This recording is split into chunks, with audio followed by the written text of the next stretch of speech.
오늘은 지난주에 이어서 가정을 창조하시니라 라는 제목으로 두 번째 시간 말씀 나누도록 하겠습니다. 창세기 2장 8절 우리가 지난주에 살펴봤죠. 창세기 2장 8절에 여호와 하나님이 동방의 에덴에 동산을 창설하시고 그 지으신 사람을 어디에 두었다? 거기 두시니라. 거기는 어디입니까? 에덴 동산이죠. 에덴은 뭐라고요? 최초의 가정이라고 말씀드렸습니다. 하나님께서 우리를 지으시고 가정에 두셨다라는 것입니다.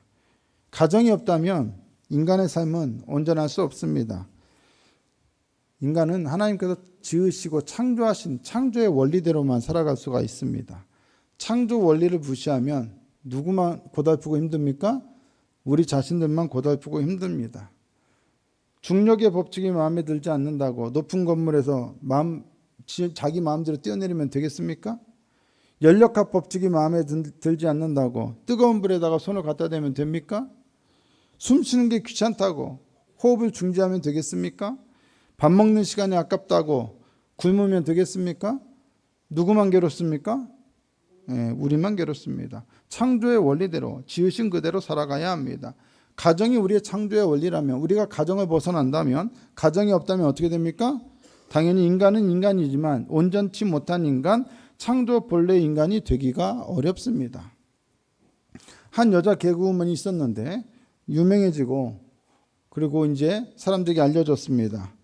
어렸을 때 불우한 환경에서 자랐다고 합니다. 결혼을 했습니다. 이제 아이까지 낳았습니다. 자랄 때 이 개그우먼은 부모는 있었지만 이혼을 하고 흩어지고 어렵게 할머니 밑에서 어려운 경제 환경 가운데서 자랐다고 합니다. 성인이 되어서 결혼하고 아이를 낳았습니다. 이제 엄마가 되었습니다. 어떤 TV 프로에 나왔는데 이 엄마가 아기들과 있는 모습을 비디오로 보다가 그 장면을 보고 그 전문 상담사가 지적을 합니다. 당신은 당신의 아이들과 1분 이상을 함께 놀아주지 못하고 있습니다. 엄마인데 자기가 낳은 아이와 1분 이상을 함께 못 놀아줘요. 그것을 비디오를 보고 아주 정확하게 냉철하게 지적을 하니까 이 개그우먼이 자기의 어린 시절을 얘기합니다. 부모에게 사랑을 받아본 경험이 없어서 자기도 자식을 어떻게 사랑해야 하는지 솔직히 잘 모르겠다는 것입니다. 결정적으로 가정 내에서의 엄마의 역할에 대해서 전혀 모르고 있습니다. 엄마의 역할을 지켜본 적이 없으니까요. 자신이 결혼해서 애를 낳고서야 난생 처음 가정다운 가정을 처음 가져본 겁니다. 그러니 엄마인데도 아기를 사랑하는 법을 모르는 것이 그렇게 무리도 아닐 것입니다.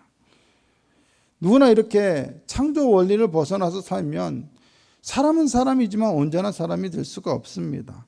하나님은 예수님을 이 땅에 보내실 때 아무데나 보내시지 않고 신중하게 선택해서 요셉과 마리아의 가정으로 보내셨습니다. 아기 예수님조차 뭐가 필요했다는 겁니까? 가정이 필요했다는 얘기입니다. 하나님의 아들이신 예수님조차 가정이 필요하셨습니다. 가정은 한 인생의 행복의 질을 결정하는 데 있어서 절대적으로 중요한 요소입니다. 가정은 너무 소중합니다. 정말 소중합니다. 여러분들이 가정에서 행복을 누리지 못하면 세상살이의 행복의 50%가 사라지는 것이 아닙니다.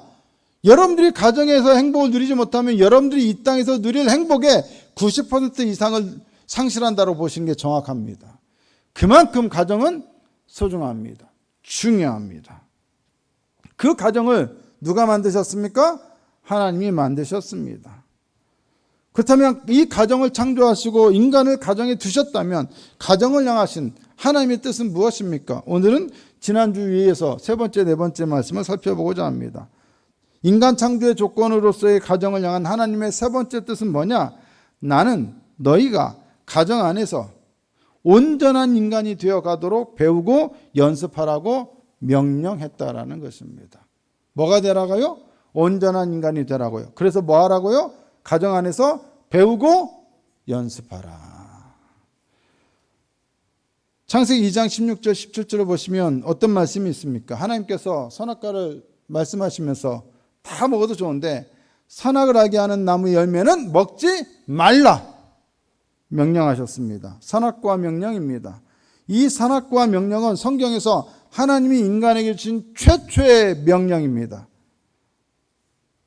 에덴 동산을 만드시고 그것을 경작하며 지키라고 하신 말씀은 명령이라기보다는 뭡니까? 사명입니다. 임무입니다. 명령은 뭡니까? 하라 혹은 하지 말라입니다. 선악과를 먹지 말라. 최초의 명령입니다. 그런데 결과적으로 이 명령은 인류에게 불행한 결과를 가져왔습니다. 아담과 하와가 이 명령에 불순종했기 때문입니다. 그래서 많은 사람들은 이 명령을 좋지 않게 생각합니다. 자기들이 못 지켜놓고 명령이 부당하다는 겁니다. 왜 굳이 선악과를 만들었느냐? 왜 또 그런 명령을 지키지도 못한 명령을 주셨느냐라고 모든 책임을 누구에게 돌립니까? 하나님께 돌립니다. 꼭 애들이 그렇잖아요. 지가 공부 안 해놓고 엄마 때문에 뭐 못했어요. 아빠 때문에 뭐 못했어요. 꼭 인간 심리가 그렇지 않습니까? 우리들도 남편이 잘못한 걸 자꾸 아내 탓으로 돌리고 아내가 잘못한 걸 남편 탓으로 돌리고 인간 심리가 그렇지 않습니까? 하지만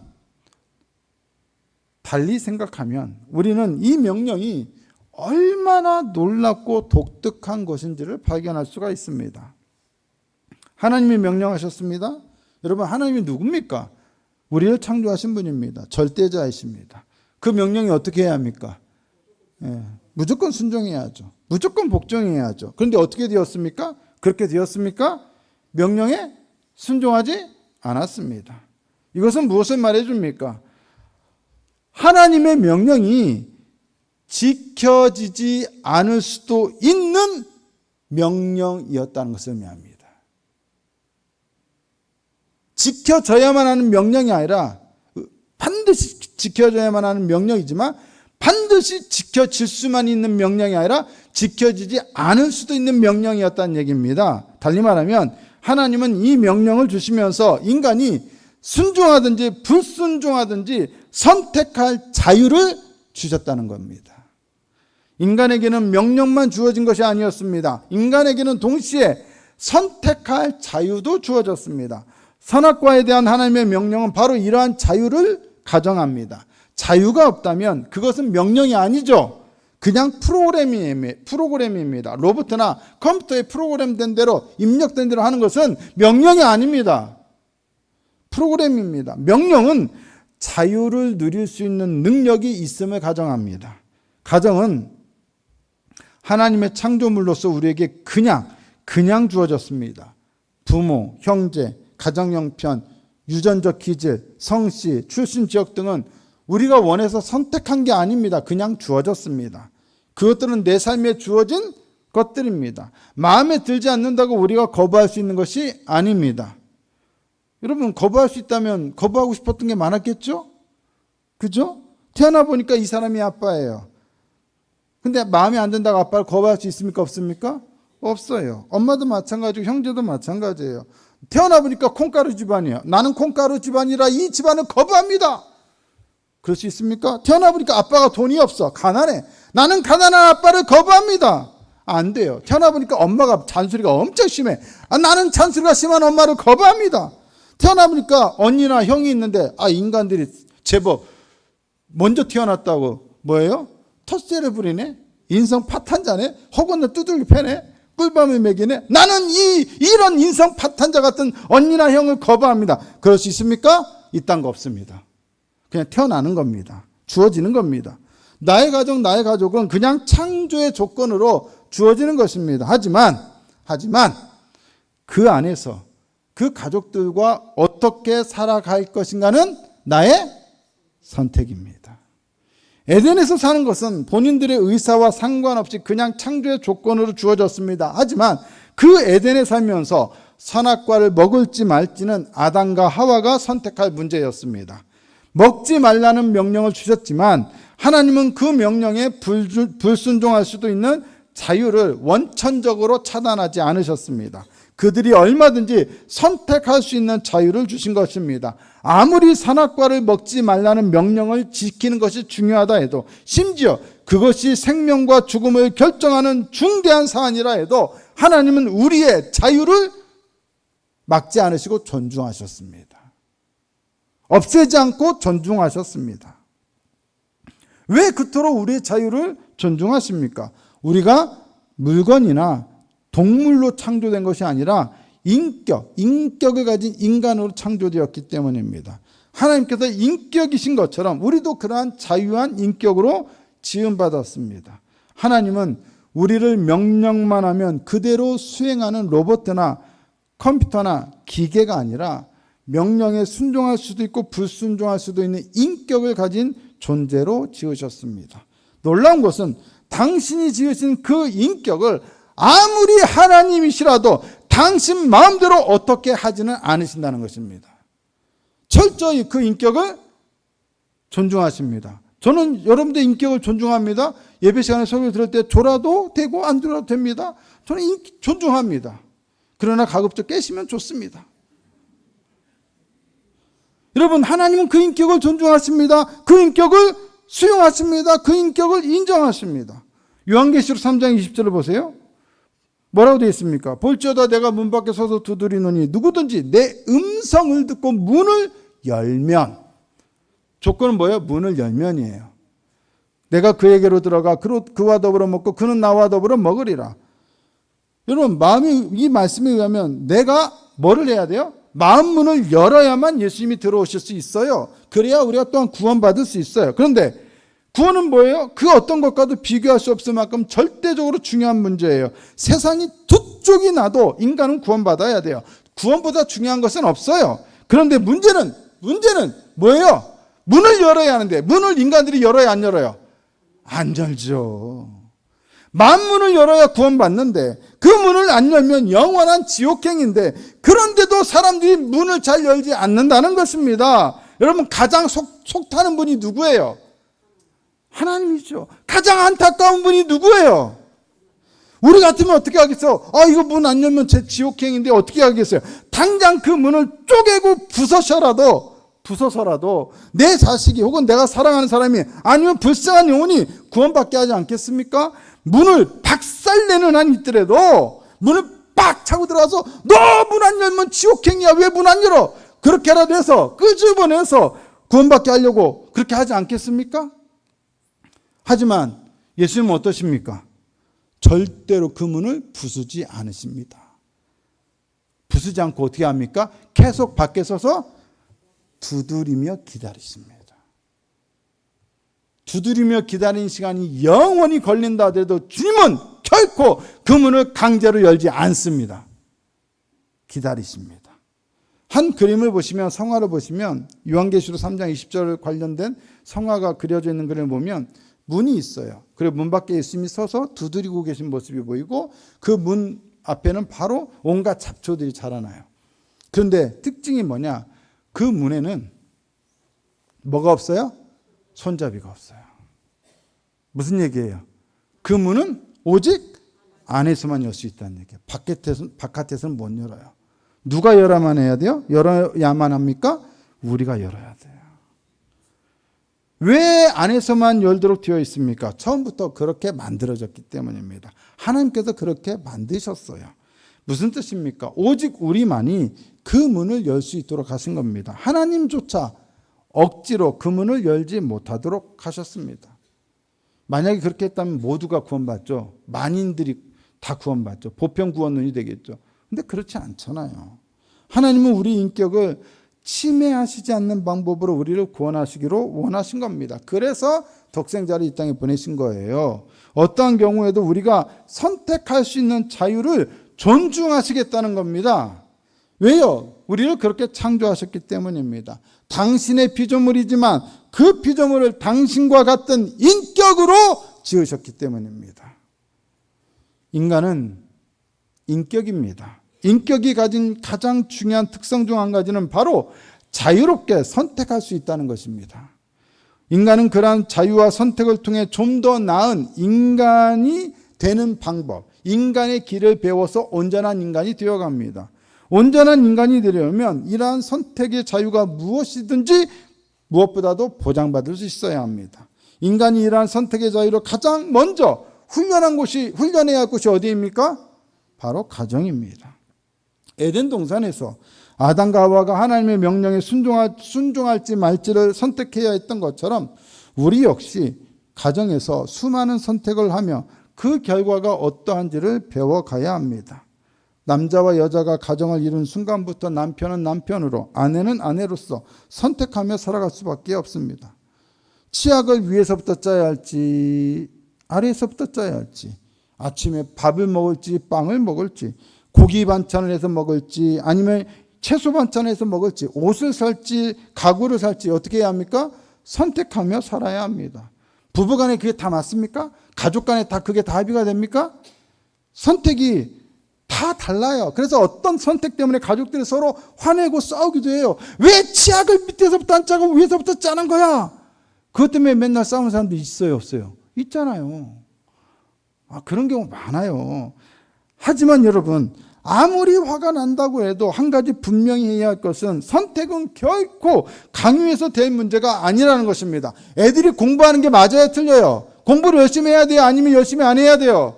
열심히 해야죠. 근데 애들이 열심히 해야 안 해요? 안 해요. 강요해서 될 문제 아니에요. 안 돼요. 강요해서 될 문제였으면 우리 애들 다 공부 잘했어요. 다 서울대 갔을 거예요. 여기 다 서울대 학부형들이었을 거예요. 안 되는 거예요.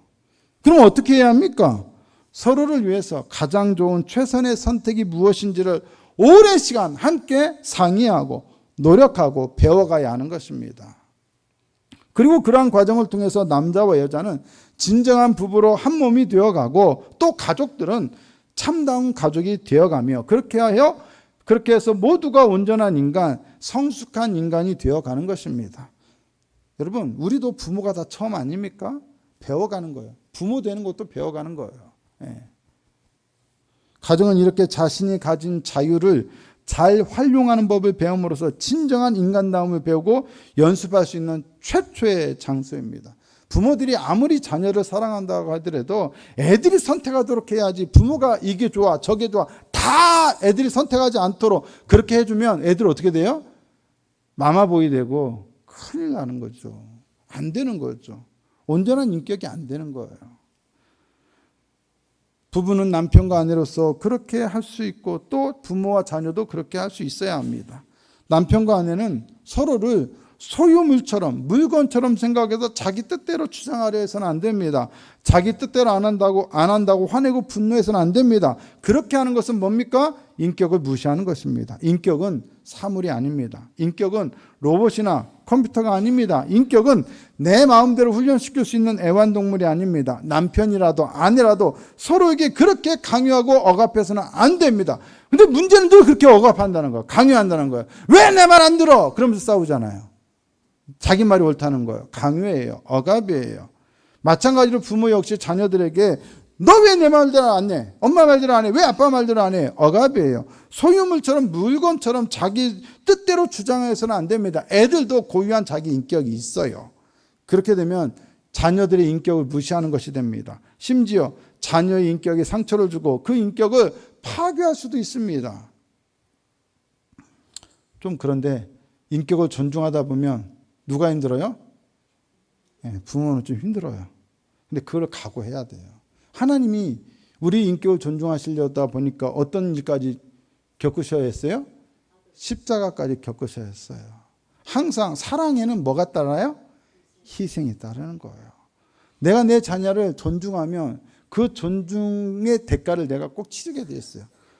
그런 부모 한 명도 없지 않아요. 다 그래요. 하나님조차 우리의 인격과 선택을 존중하십니다. 이게 복음이에요. 명령하셨다고 우리에게 선택할 수 있는 자유를 빼앗으신 것이 결코 아니었습니다. 선악과를 통해 인류는 우리의 잘못된 선택이 얼마나 크나큰 상처와 아픔이 되는지를 잘 알게 되었습니다. 그런 경험을 가진 우리들이라면 이제 가정을 향해 주신 하나님의 명령을 어떻게 해야 합니까? 서로의 인격과 자유와 선택을 존중하며 가정을 참된 인간다움을 배우는 장이 되게 하라는 하나님의 최초의 명령을 우리는 어떻게 받아들여야 합니까? 무시해야 합니까? 진지하게 받아들여야 합니까? 아빠니까, 엄마니까, 남편이니까, 아내니까, 형이니까, 오빠니까, 언니나 누나니까 그런 식으로 해서 다른 가족들의 인격을 무시해도 된다고 생각하십니까? 그래도 되는 것입니까? 아니죠. 가정은 우리에게 주신 명령을 우리의 인격과 자유와 선택을 통해 어떻게 순종해 나갈지를 연습하고 훈련함으로써 온전한 인간이 되어가는 훈련의 장이 되어야 합니다. 그래야 가정은 진정한 에덴이 될 수 있고, 그런 가정 안에서 자란 아이들이 하나님을 닮은, 예수님을 닮은 예수님의 형상이 되어 하나님의 형상이 되어 세상을 바꾸어가는 진정한 이 시대의 온전한 인간이 될 것입니다.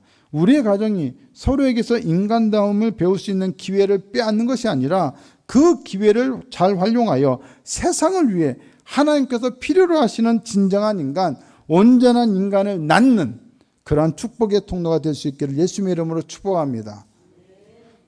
네 번째, 인간 창조의 조건으로서의 가정을 향한 하나님의 네 번째 뜻은 나는 너희가 가정 안에서 가장 친밀한 존재가 되도록 하였다라는 것입니다. 창세기 2장 22절에서 23절에 하나님께서 아담에게서 갈빗대를 취해서 여자를 만들었잖아요. 그러면서 아담에게 이끄니까 아담이 그 여자를 보고 뭐라고 그래요? 따라해 볼까요? 시작. 이는 내 뼈 중에 뼈요, 살 중에 살이라. 뼈 중에 뼈요. 가장 뭐의 뭐라는 얘기는 최상급이에요. 최상급. 최고의 뼈요, 최고의 살이라는 거예요. 내 몸에 최고의 뼈고 내 몸에 최고의 살이래요. 누가요? 여자가. 이것은요, 아담이 하와에게 했던 첫 번째 말입니다. 그리고 이것은 또한 성경에서 인간이 다른 인간에게 했던 최초의 말이기도 합니다. 짐작컨대 이것은 아담이 언어를 사용했던 첫 번째 케이스는 아니었을 것입니다. 창세기 2장 19절을 보면 뭐라고 되어 있습니까? 여호와 하나님이 흙으로 각종 들짐승과 공중의 각종 새를 지으시고 아담이 무엇이라고 부르나 보시려고 그것들을 그에게로 이끌어 가시니 아담이 각 생물을 부르는 것이 곧 그 이름이 되었더라. 아담이 했던 중요한 일 중 하나는 바로 존재하는 각종 짐승들과 새에게 이름을 지어주는 것이었습니다. 아담이 뭐라고 부르든 그것이 곧 그것의 이름이 되었습니다. 무엇을 의미합니까? 아담이 그것들을 부르기 위해서 언어를 사용했다는 것을 의미합니다. 에덴 동산에서 처음으로 인간의 언어가 사용된 것은 짐승과 새들의 이름을 짓는 일에서였습니다. 모든 들짐승과 새들에게 이름을 지어준다는 것은 어떻습니까? 놀라운 일입니다. 왜요? 들짐승과 새가 엄청나게 많거든요. 저는 새 종류 잘 몰라요. 몇 개 해봐야 10손가락에서 아무리 해봐야 20개 정도 될까요? 우리 솔직히 새 이름 잘 몰라요. 나무 이름 잘 몰라요. 꽃 이름 잘 몰라요. 세상의 사물의 이름 다 알아요? 몰라요? 다 몰라요. 그런데 그 많은 것들에게 각각 적절한 이름을 지어주었다는 것은 아담이 그것들 모두를 매우 잘 알았다라는 것을 의미합니다. 아담은 최초의 식물학자이기도 했고 최초의 곤충학자이기도 했고 최초의 생물학자이기도 했고 최초의 물리학자이기도 했고 최초의 지리학자이기도 했습니다. 모든 걸 다 파악하는 능력이 있어요.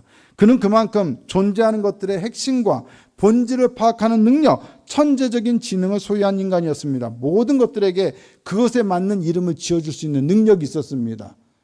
이것을 가리켜서 뭐라고 말합니까? 마이크라고 하지 컵이라고 하지 않습니다. 컵을 향해서 마이크라고 하지 않습니다. 각각의 사물의 본질에 맞게 이름을 짓는 겁니다. 그렇죠? 내가 막 입으로 아무거나 뱉어낸다고 다 그게 이름이 되는 게 아니에요. 본질에 맞아야 돼요. 그것의 특성에 맞아야 돼요. 모든 것을 파악하고 모든 것을 꿰뚫어 볼 수 있는 그런 규정할 수 있는 능력이 있어야 돼요. 그런 능력이 있었고 그렇게 해서 이름을 지어줬습니다. 그는 그 일을 위해서 언어를 사용했고 언어를 사용하여 존재하는 모든 것을 규정하고 그에 걸맞는 이름까지 지어줄 수 있었습니다. 하지만 그렇게 아담에게 이름을 부여받은 것들 중에 아담의 돕는 배필은 없었습니다. 많은 것들이 아담 주변에 있었지만 그리고 아담이 이름을 지어줄 만큼 잘 알고 그것들과 친밀했지만 그것들은 결코 아담의 돕는 배필이 아니었습니다. 창세기 2장 18절을 보십시오. 여호와 하나님이 이르시되 사람이 혼자 사는 것이 좋지 아니하니 내가 그를 위하여 돕는 배필을 지으리라 하시니라. 하나님은 아담에게서 갈빗대를 취하셔서 하와를 만드셔서 아담에게로 이끄셨습니다. 바로 그때야 인간이 한 말이 처음으로 성경에 기록됩니다. 이는 내 뼈 중에 뼈요 살 중에 살이라. 들짐승들과 새들, 식물들에게 언어를 사용하여 이름을 지어줬지만 아담이 그것들에게 지어준 그 이름의 말, 그 말은 전혀 기록되지 않았습니다. 얼마나 많이 지어졌겠어요? 얼마나 많이 말을 냈겠어요? 너는 마이크니까 마이크야, 너는 컵이니까 컵이야, 교회는 교회고 종이는 종이야, 강대상은 강대상이고 설교는 설교고 예배는 예배야. 얼마나 많은 이름을 지어줬겠어요? 그런데 하나도 기록이 안 돼요. 그런데 자신의 돕는 배필인 여자에게 말한 것은 기록되었어요. 최초의 말이 기록되었어요. 왜요? 오직 하와만이 아담의 말에 답할 수 있는 존재였기 때문입니다. 돕는 배필은 여러 가지 의미가 있겠지만 언어와 관련해서 보자면 무엇보다 대답을 할 수 있는 존재, 대화를 할 수 있는 존재를 의미합니다. 이름만 부여받는 것으로 끝나는 것이 아니라 같이 대화를 나눌 수 있는 대등한 존재라는 것입니다. 동물과 새, 나무와 꽃이 아무리 멋지다 하더라도 우리는 그것들과 인격적이고 친밀한 대화를 나눌 수 없습니다. 서로 인격적이고 친밀한 대화를 나눌 수 있는 유일한 존재, 돕는 배필은 오직 아담과 하와 둘뿐입니다. 아담과 하와는 이렇게 서로 마주 볼 수 있는 사람, 서로 관계를 맺을 수 있는 사람이 되었고 가장 친밀한 존재가 되었습니다. 창세기 서두에서 우리는 하나님의 말씀을 많이 듣게 됩니다. 빛이 있으라, 궁창이 있어 물과 물로 나뉘라, 천하의 물이 한 곳으로 모이고 묻히 드러나라, 생물을 번성하게 하라, 생육하고 번성하여 땅에 충만하라. 하나님의 말씀을 많이 듣습니다. 창조하시고 쉬시고 복을 주시고 명령하시는 하나님의 여러 말씀들을 듣습니다. 하지만 가정이 생기고 나서야 우리는 처음으로 인간이 하는 말을 듣게 됩니다.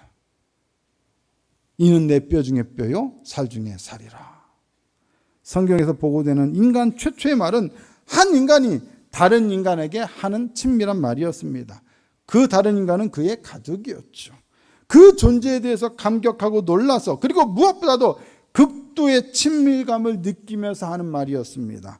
아담은 이 말을 통해 자기의 첫 가족에 대해서 그가 느끼는 친밀함이 어느 정도인지를 잘 드러내 주었습니다. 아담이 동물과 식물 등 모든 다양한 것들을 규정하고 분석하고 이름 지어주던 그 언어는 연구와 분석의 언어요, 규정하고 정의하는 언어였지 결코 친밀함의 언어는 아니었습니다. 학문적인 언어는 결코 인격적인 친밀함을 표현할 수 없습니다. 하지만 연애 편지나 부모님에게 드리는 효도 편지나 군대에 간 자녀에게 보내는 편지, 친구에게 보내는 편지는 친밀한 언어로 표현됩니다.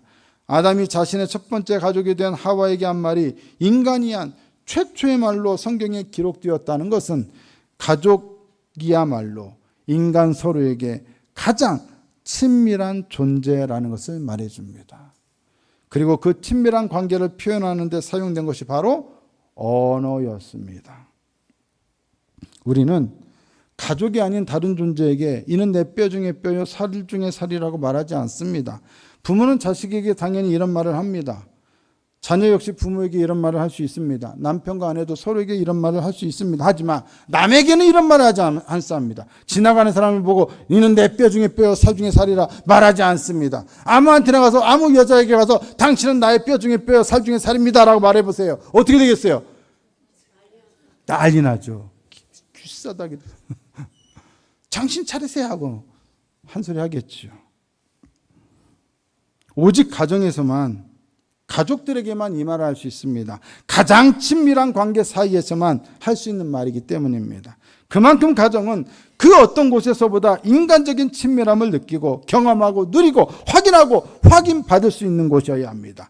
가정 안에 있는 가족만이 그렇게 우리에게 가깝고 친밀한 존재인 것입니다. 그리고 하나님은 가정이 바로 그러한 친밀한 공간이 되도록 창조하셨고 우리를 그곳에 두셨습니다. 친밀함을 상실한 가정이라면 가정 본래의 모습을 잃어버린 것입니다. 여러분, 우리 아내분들, 여자분들 집에서 항상 여러분 화장하고 계십니까? 그리고 솔직히 항상 세수하고 계십니까? 양심상 하고 있다고 말하고 싶겠죠. 여러분, 화장은커녕 세수도 했는지 안 했는지 알 수 없는 얼굴에 아무 옷이나 대충 거쳐 입고 설거지하거나 방 닦고 있는 걸레질하는 아내의 뒷모습 보면서 남편들은 뭐라고 해야 돼요? 이는 내 뼈 중에 뼈요 살 중에 살이라 말할 수 있어야 돼요. 이뻐서가 아니라 그냥 세상에서 가장 아름다워서가 아니라 나의 친밀한 아내니까요. 여러분 집에 가면 누가 있어요? 거실에 누가 있어요? 헐렁한 트렁크 팬티 입고 꾀지지한 러닝 입고 무슨 원시인처럼 집안을 활보하는 남편이 있지 않습니까? 집안에 그런 남편 하나쯤 다 있지 않습니까? 아무리 꾀지지한 러닝 입고 원시인처럼 그렇게 집안을 활보하는 그 남편을 봐도 여자들은 뭐라고 해야 돼요? 이는 내 뼈 중에 뼈, 살 중에 살이라 말할 수 있어야 돼요. 여러분들이 저를 보는 모습이 늘 뭐 양복 입고 넥타이 메고 있으니까 집에서도 이러고 있겠습니까? 이러고 집에서 누워서 자겠습니까? 이런 모습을 보고 우리 집사람이 당신은 역시 양복 입으니까 내 뼈 중에 뼈고 살이요 살이다 이렇게 얘기하겠습니까? 아니죠. 집에서 애들이나 집사람이 저를 보는 모습은 늘 그런 모습이죠. 꾀지지한 모습, 런닝 입고 왔다 갔다 하고 축 늘어진 런닝, 그죠? 속살 다 보이고. 제 속살이 상당히 하얗습니다. 애들이 엄청 놀립니다. 얼굴하고 여기 속살이 너무 다르다고. 여러분 그런 모습을 보는 겁니다. 집에 가면 또 누가 있습니까? 애들이 있습니다. 애들이 집안 정리하는 애들 별로 없어요. 맨날 지방이고 거시고 다 어지럽혀요. 막 어질러 놓고 머리카락이고 뭐고 쓰레기고. 그리고 뭐예요? 특별히 말 겁나게 안 들어요. 시지리도 안 들어요. 그러면서 집안을 왔다 갔다 하고 거실을 활보하는 그 애들 보고 여러분 부모들은 뭐라고 해야 합니까? 이는 내 뼈 중에 뼈, 살 중에 살이라 말할 수 있어야 돼요. 친밀해야 한다는 거예요. 그만큼. 멋있어서 아름다워서가 아니에요. 나랑 가장 가까운 친밀한 가족이니까 내 뼈 중에 뼈요, 살 중에 살이라고 말해야 한다는 얘기입니다. 그게 가족이죠. 그게 가정이죠. 가장 가깝고 또 그렇기 때문에 가장 친밀할 수 있어야 한다는 것입니다. 아무리 부족하고 못마땅해도 아담이 하와에게 했던 것처럼 가족은 서로를 향해서 이는 내 뼈 중에 뼈요 살 중에 살이라고 말할 수 있어야 합니다. 비밀을 말씀드리자면 저에게는 중3짜리 사춘기 딸이 있습니다. 근데 놀라운 게 뭔지 아세요? 여러분 가장 무서운 게 대한민국에서 가장 무서운 게 중2병이랍니다. 중2와 중3은 별 차이는 없겠죠? 근데 그 아이가 그 사춘기 소녀가 아빠라고 저한테 와서 뭐 하는지 아세요? 뽀뽀를 합니다. 제가 이래봬도 중3짜리 딸한테 뽀뽀를 받는 아빠입니다. 그 정도 되면 애들이요 아빠 가까이 오지 마. 아빠랑 가까이 하는 거 싫어하는 게 많잖아요. 싫어하는 경우 많잖아요. 그런데요 우리는 친밀함을 느껴요. 그래서 저는 아직은 행복해요. 고1이 되고 고2가 되면 이제 그게 없어질지 모르나 아직까지는 즐기고 있어요. 그 이상의 더한 친밀함도 있습니다만 비밀, 우리끼리의 비밀. 여러분 그게 가족이죠. 그렇지 않습니까? 그리고 우리는 언어를 통하여 우리의 친밀함을 사용합니다. 우리는 언어를 통하여 우리의 친밀함을 나타내는 그런 도구로 사용해야지 서로에게 상처를 주는 무기로 사용해서는 안 됩니다. 언어는 신중하게 사용해야 합니다. 친밀함을 구축하는 언어가 되어야 합니다. 정내미가 뚝뚝 떨어지게 말하면 안 돼요. 한마디 한마디가 관계의 친밀도를 높이고 사랑의 감정이 솟아오를 수 있게 신중하게 선택해서 사용하는 법을 훈련해야 합니다. 여러분 지난주 설교 듣고 집에 가서 남편들이 부인들에게 뭐라고 했습니까? 사랑하는 누구시라고 했어요? 안 했어요? 그런 얘기 들어봤어요? 안 들어봤어요? 아내분들 안 해요? 해요? 한 사람밖에 안 했대요. 남편들은 아내들에게 그런 말씀 안 하셨어요? 또 부인들은 남편들에게 멋진 누구시 이런 말 안 해봤어요? 늦게요? 말을 못하겠어요? 아니면 내 자녀에게 너무 이쁜 누구야, 사랑스러운 누구야 해봤어요? 안 해봤어요? 해야죠. 해야죠.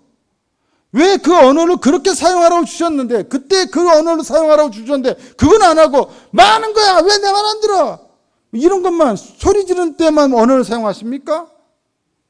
이 웬수야 뭐 이렇게 이럴 때만 언어를 사용하실 겁니까? 아니죠. 자꾸 가정 안에서 친밀한 언어보다는 거친 언사들이 식탁에서 거실에서 안방에서 쉴 새 없이 오고 가고 비처럼 쏟아지면 어떻게 되겠어요? 안 되는 거예요. 그런 가정이 어떻게 친밀함이 형성됩니까? 말을 이쁘게 선택해서 사용하는 법을 익히고 배울 필요가 있는 겁니다. 언어는 우리 삶에서 가장 중요한 요소입니다. 말 한마디의 말이 사람을 죽이기도 하고 살리기도 한다고 하지 않습니까? 가족 간에도 말 한마디의 원수가 될 수도 있는 겁니다. 우리는 가정 안에서 서로의 친밀함을 점검해 보아야 하고 더불어 우리의 언어 사용도 되돌아봐야 합니다. 여러분들의 언어는 친밀한 관계를 형성하는 언어입니까? 정남이가 뚝뚝 떨어지게 만드는 언어입니까? 당신은 친밀한 관계의 형성을 위해 적절한 언어 사용 이외에 또 어떤 노력을 기울이고 계십니까? 따뜻하게 포옹하고 안아주고 있습니까? 살과 살을 부대끼며 가까운 관계를 형성합니까? 애정의 어린 뽀뽀와 사랑의 고백을 자주 합니까? 이러한 노력이 없이 가족의 친밀함이 자동으로 생길 거라 기대해서는 안 됩니다. 친밀함을 위한 이 모든 것은 훈련과 노력을 통해서 얼마든지 좋아질 수가 있습니다. 가정 안에서 우리는 친밀함을 형성해야 합니다. 그게 가정이고 가족입니다. 이제부터 가족끼리 이러는 거 아니야 하면서 그런 식으로 하지 마시고 더 안아주시고 더 손잡아주시고 더 뽀뽀하세요. 가족끼리 뽀뽀하는 거 아니야 뭐 이런 걸 얘기하지 마세요. 그건 드라마나 웃자고 하는 얘기지. 사랑하는 남편들과 아내들은 하루에 한 번 이상 뽀뽀하기? 뭐 너무 우스운가요? 너무 많이 하고 있는데 겨우 한 번만 하니 이거 너무 심한 거 아닙니까? 이런 거 그런 건 아니겠죠? 어쨌든 한 번 이상 안아주고 포옹하고 사랑해요. 축복해요. 당신이 최고예요. 멋져요. 이뻐요. 이런 언어 습관을 들이십시오. 아멘. 성가대만 아멘인가요 혹시? 다 같이 아멘. 그리고 부모님께 사랑합니다. 감사합니다. 고맙습니다. 자녀에게도 내 딸 아들로 태어나줘서 고맙다. 너 때문에 행복했다. 이렇게 말할 수 있는 부모와 자식도 되어야겠지요. 아멘이십니까? 여러분 늑대 이야기를 잠깐 해보려고 합니다. 늑대는요 평생 한 마리의 암컷만을 사랑한답니다. 제가 이걸 알고 충격을 먹었네요. 한 마리의 암컷만을 사랑한대요. 그러다가 그 암컷이 먼저 죽으면 가장 높은 곳에 올라가서 울어대며 슬픔을 토로한대요. 우하고 이제 우는 거죠, 늑대가. 그래서 늑대는 암컷이 죽으면 홀로 어린 새끼들을 돌보다가 새끼가 성장해서 독립하겠죠? 그러면 암컷이 죽었던 곳에 가서 자신도 굶어 죽는다고 합니다. 대단하죠. 늑대는 자신의 암컷을 위해서 목숨까지 바쳐 싸우는 유일한 포유류라고 합니다. 늑대는 사냥을 하면 암컷과 새끼에게 먼저 음식을 양보하고 자신은 주위를 살피며 경계를 늦추지 않고 망을 보다가 가족들이 다 먹고 난 후에야 먹는다고 합니다. 그리고 늑대는 성장해서 독립한 후에도 종종 자기 부모를 찾아와 자신의 모습을 보여준다고 합니다. 문제는 우리는 늑대도 아니고 짐승도 아니고 인간인데 이 짐승만도 못한 인간들이 너무 많다는 거예요. 한 여자만을 사랑했던 늑대보다도 못하고 자기 가족을 먼저 사랑했던 늑대보다도 못하고 부모를 찾아가서 부모를 보려고 했던 늑대보다도 못한 인간들이 너무 많다는 거예요. 부모가 눈에 보이지도 않고 어버이날인데 전화 한 통화도 없는 인간들이 있고 편지도 안 하고 특별히 어버이날에는 어떻게 해야 돼요? 뭐 해야 돼요? 뭐니 해도 계좌에 송금해야 돼요. 여러분 한 여자만을 사랑해요. 자식들을 먼저 생각해요. 부모를 생각해요. 그게 늑대예요. 근데 우리는 그 늑대보다도 못해요. 내 사랑하는 가족인데 하나님 그 가정에서 최고 행복을 누리라고 했는데 결국 그 가정의 행복을 망치는 건 누굽니까? 결국 우리의 선택이에요. 우리의 잘못이에요. 아까 분명히 말씀드렸죠. 가정에서 행복을 잃으면 이 땅에서 누릴 수 있는 행복의 50%를 상실하는 것이 아니라 90% 이상을 상실하는 거예요. 그러니까 우리에게는 뭐가 가장 중요합니까? 가정이 중요해요.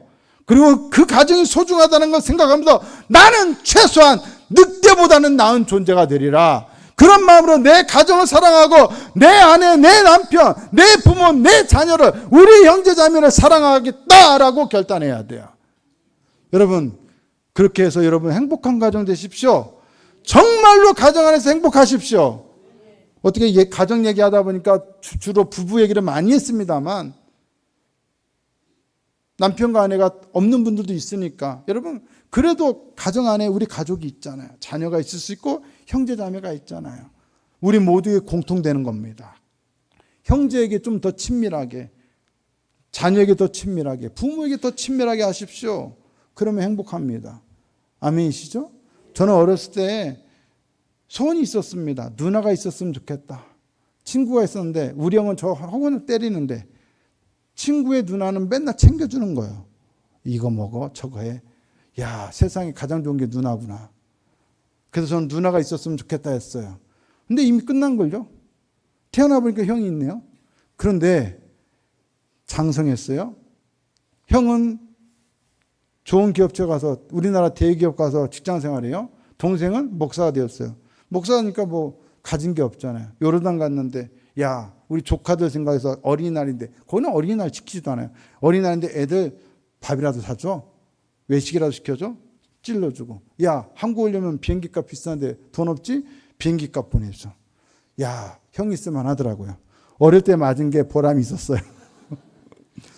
제가 하고 싶은 얘기는 아무리 어릴 때는 그랬을지 몰라도 지금 우리가 어떻게 이 관계를 발전시켜 나가느냐에 따라서 가정은 더욱더 친밀해질 수 있는 거예요. 행복을 누릴 수 있는 관계가 되는 거예요. 형제자매 간에도 그렇고 부모와 자녀 간에도 그렇고 부부 간에도 그렇습니다. 행복하십시오. 가정 안에서. 가정을 더욱더 복되게 하십시오. 하나님이 여러분을 그렇게 살라고, 그 가정에서 축복을 누리며 살라고 가정 안에 여러분을 두셨습니다. 행복한 가정 되도록 더욱더 노력하고 믿음으로 구하고 기도하며 헌신하고 배워가고 훈련하는 모든 성도들이 되어 아름답고 행복한 모든 축복된 하늘께 성도들의 가정이 되시기를 예수님의 이름으로 축복합니다.